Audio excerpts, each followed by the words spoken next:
What is going on, guys? Politics Gaming here, and today I have some big news for you guys today.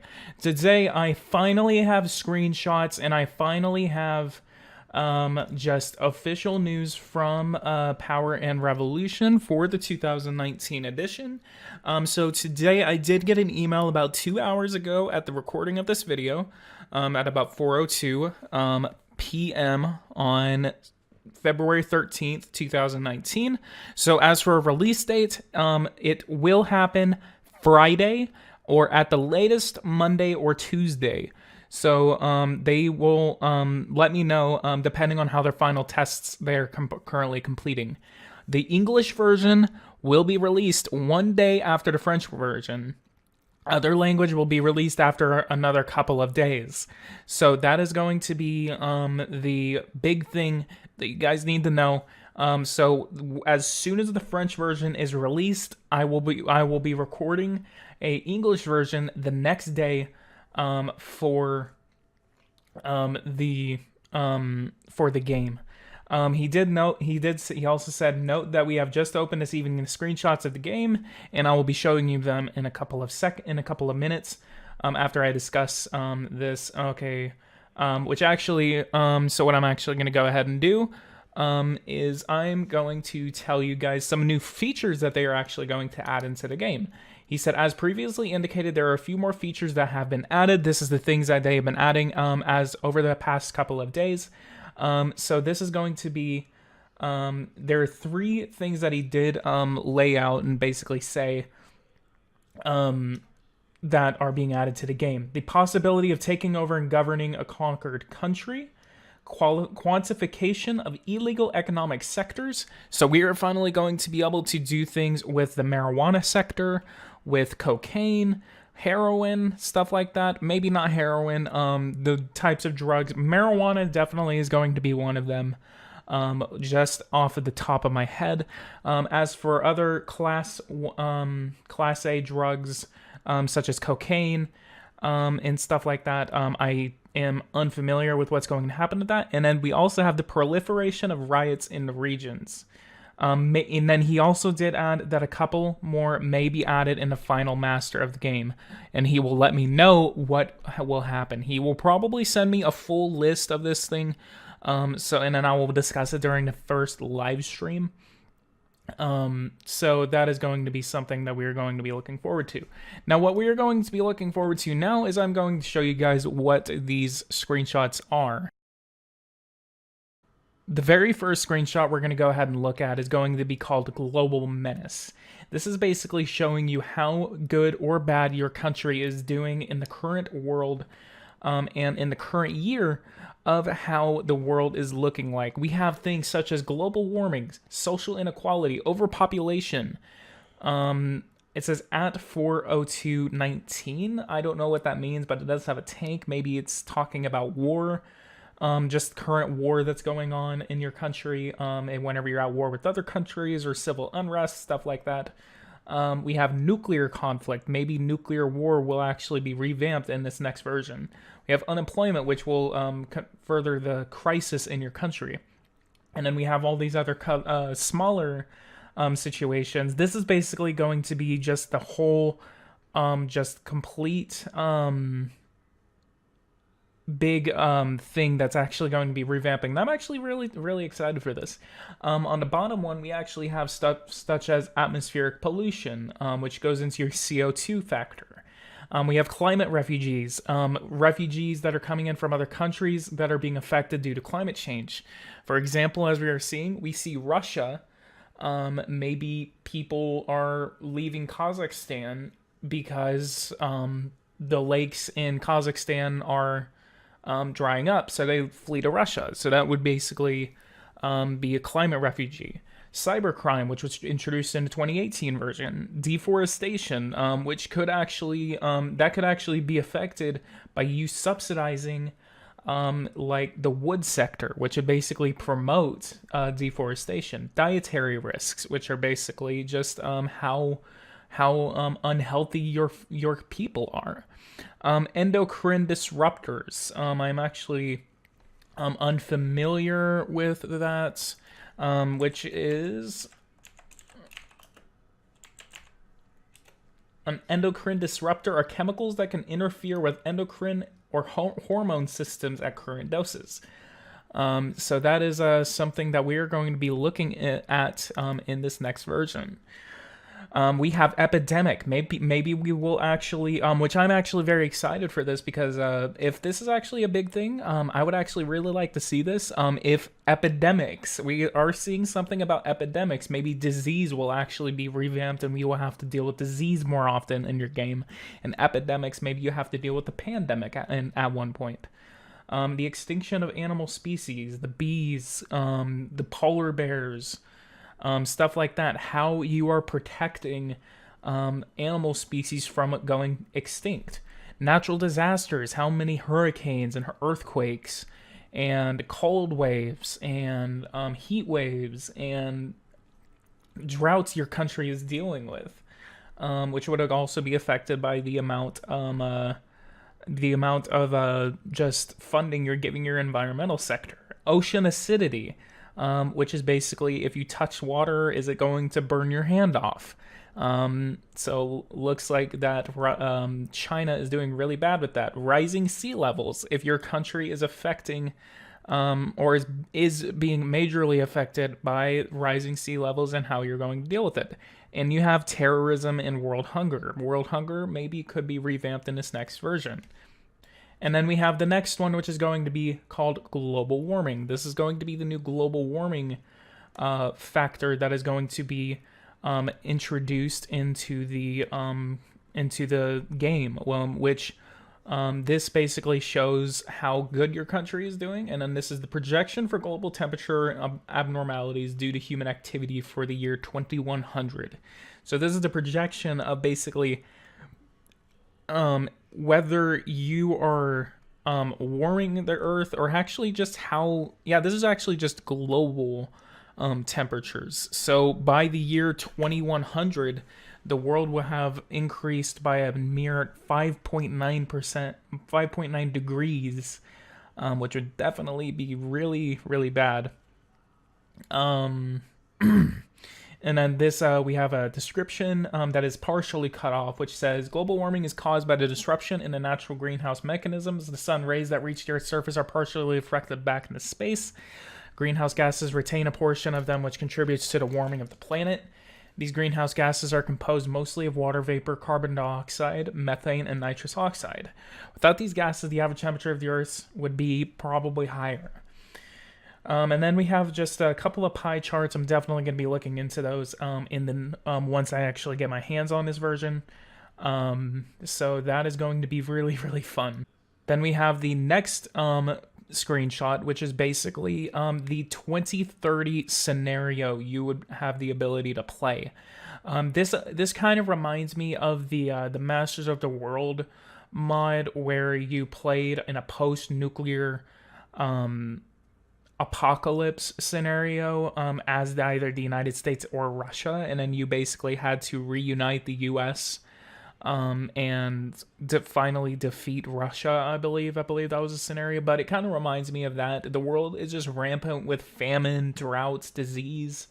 The year's 2030, you are just completely screwed, and it's just basically how long can you survive. The world is at war. The United States is divided. We have the Battle of Oakland, that maybe California has seceded from the United States. Spain and China are at war. There's a wildfire in southern China. There's a epidemic in the Dominican Republic. We're seeing a lot of situations going on. Europe seems to be rampant with disease. We see major countries such as Poland, Ireland, the looks like Italy, and that I think that's Denmark right there. And then Azerbaijan and Armenia are also rampant with disease. So this is a pretty big situation for. In the next screenshot, we have, this is probably the global warming scenario that you're gonna have to deal with. It looks like you are playing as a South African nation. In this, you can also play, if you haven't noticed, you can play as more than 7 countries now. You can now play a maximum of 30 countries. So this would basically allow you could play as like the top 20 countries in the world, and then you could work together and then reduce global temperatures back to normal levels. And this actually does look like that they are changing in the news announcer. I don't know if this is going to be continent or region based or something like that. Maybe because as you see, the avatars, the genetic avatars actually kind of change as you go from country to country. They're more Asian looking in Asian countries, more African looking in African countries.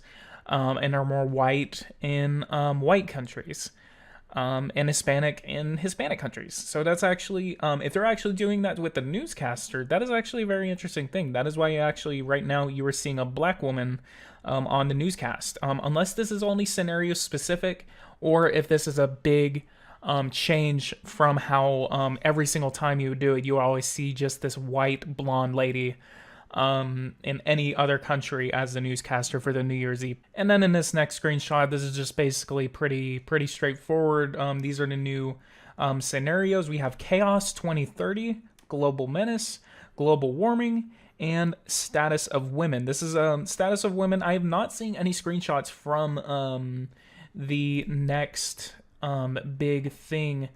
Actually, there are way more screenshots than I'm actually... Okay, so I'm actually looking at more screenshots now. So we have that. Okay, so in this next one, we are looking at the next tax that we're actually going to be able to get on a lot of our countries. We are going to be able to tax digital companies. And then the description is, this tax, also called the GAFA tax, is intended to compensate for the loss of business taxes owed by massive digital companies who relocate their headquarters to different countries from their customers in order to benefit from more advantageous tax system. Around half of these web giants are American, while a quarter are Chinese.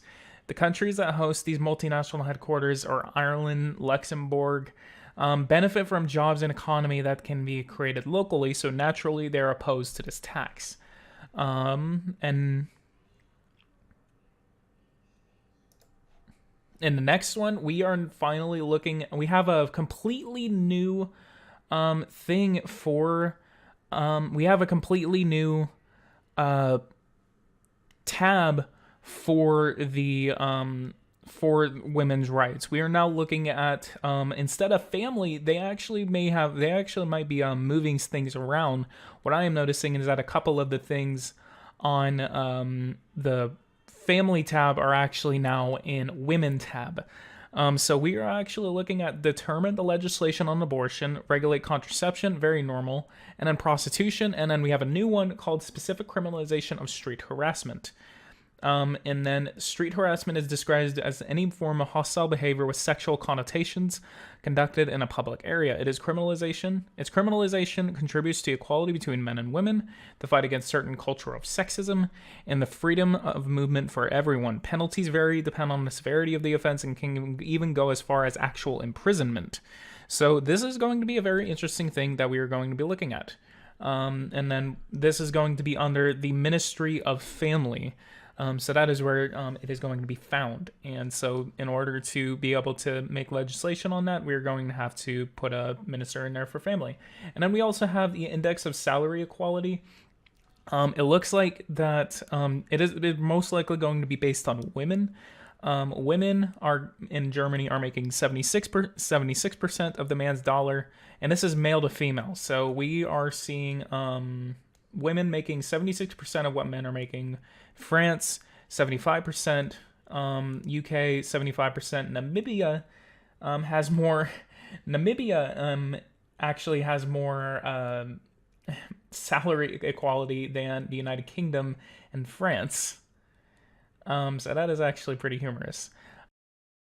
In the next screenshot, we are going to be looking at the actual defense mode. This is actually going to be where we are making defensive lines. So anything that enters the circle that you see in this screenshot right here, your missile launchers are going to fire on those things. You are going to be able to finally make defensive lines and kind of just keep, if you want like a certain city protected and stuff like that, then you can finally do that. In this next screenshot, we are actually going to be looking at the 3rd generation nuclear power plant.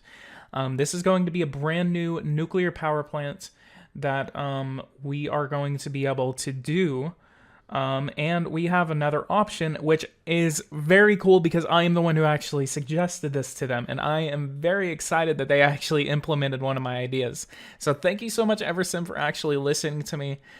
This is actually a blessing. So that the fact that Eversim actually listened to my suggestion for this idea is actually extremely honoring that I actually influenced the game. Unless they were actually like planning on it beforehand, I don't know. I emailed them one time and said, hey, this would be a good idea, and they said, well, we're actually okay, we can actually implement that in the next version. So we are getting we actually have research and stuff like that, so maybe this is going to be the researched 3rd generation power plant. And once you actually do that, and this is probably going to be, if this is only with 3rd generations, I'm going to be disappointed. But now you have the option to dismantle a currently built power plant. It gives you the terawatt hours that it's actually producing. And then it is actually giving you the option to actually dismantle it. So that is actually a very, very good idea, because countries such as Japan have a very awkward situation with regards to how they produce electricity. Instead of trying to build hundreds of just non-functioning and very expensive coal power plants, you can just go to the nuclear option. And I love the nuclear option. I always love making nuclear power plants in my country because they're actually very efficient, and I am a very big advocate for nuclear power. So this is going to be a very good thing that you can actually which actually, this is actually, you're dismantling them. It's not actually the option to turn them on or off. So that's something. I would wait for the game to release. Maybe this can, and maybe they're listening to this, so that would be an option. Instead of dismantling it, you have 3 options. You can get out of it, you can dismantle it, or you can turn it off. You can just simply turn it off. And they actually have that option. It's just a regular shutdown of the nuclear power plant. You're not paying for the upkeep, or you are paying for upkeep, but you're paying for a very little amount of upkeep in regards to what you are. In the next thing, we are actually going to be looking at a new research project. This is going to be the capture of CO2 at the emission source. Technology that is installed right at the source of industrial CO2 emissions, such as thermal power plants, steel mills, cement plants, and etc. The system consists of a series of chemical treatment for the CO2, allowing it to be converted into liquid hydrocarbon, which can be converted into fuel. The capture process sometimes requires so much energy that it partially reduces the overall efficiency by about 20 to 30%. So that's actually a pretty interesting downside to getting CO2 emission, the capturing of CO2 emissions. So the capture process, as it says, is so energy consuming. So the more of these that you build, the more energy you're going to be consuming. So it's a domino effect, and I really like the ideas of where Eversim is going with this. And finally, we have the final screenshot from the game, and I'm actually seeing these things for the first time. So these are actually very, very interesting. We have the new Hyperloop. This is going to be basically a new train that is going to be able to go across your country, in any country. So you can just research it as you would any other thing. And then you are going to be able to build it. This is basically going to be the train the high-speed railway train, but it's going to be 10 times better. And so the Hyperloop is basically just going to be the same thing. We have, except the only thing is that instead of that really weird coding that they have, and this is another idea that I gave to them that I thought would be very, very interesting for them to have. It's just a more formal thing that they would actually be able to do. And instead of just having like HSR and then like 9032, you're going to finally have Hyperloop New York to Washington. If you can't name it, as long as the cities are at least being named, that is actually just a little better. If you can name them, that is actually going to be very interesting. So you can name it like Dick Butt Road or something like that. But in any case, this is actually a very interesting DLC, and I'm actually very excited for this. I think this is going to live up to the hype of the 2018 DLC, in which we did get a lot of change, and Eversim is noticing that we actually do enjoy these things. We are enjoying these big things being added into the game. So the addition of women's rights, the addition of pandemics, climate change, hyperloops, third generation nuclear power plant. In my opinion, I actually think this is going to be a very good DLC, and I'm actually very excited for it. So guys, give me your thoughts in the comments below on what you guys think of these new screenshots. This is the final screenshot that you guys are going to be able to see. So thank you guys so much for watching this. Tell me you guys' thoughts on the 2019 DLC. And tell me what you guys want added, what you want added in the future. And what you are excited for in this new DLC. Thank you guys so much for watching this. Go ahead and comment below. Again, leave a like on here and stuff like that. If you have not subscribed to me, we have finally hit 1,700 subscribers, guys. Thank you so much for getting me to this point. I would not be here without you guys. And I really appreciate all of the help you guys have been giving me, and this is just really awesome. And I'm sorry that I haven't been posting as much as I've been. I've just been kind of concentrating on work and stuff like that. And plus, I'm also basically just waiting for the 2019 DLC. Once the 2019 DLC actually does come out, you're going to see me live streaming a lot. So I'm looking forward to that. I'm also trying to find another game that I can actually start playing. I might get War of Rights. It actually looks like a really interesting game to me, so I might be getting that. If you guys have any suggestions of what you want to see played on my channel, leave them in the comments below. But anyway, I will see you guys in the next couple of days on the 2019 DLC. So guys, thank you so much for watching this. Leave a like, subscribe to the channel if you are new. And guys, I will see you guys in the next one. Thank you guys so much for watching. Take care.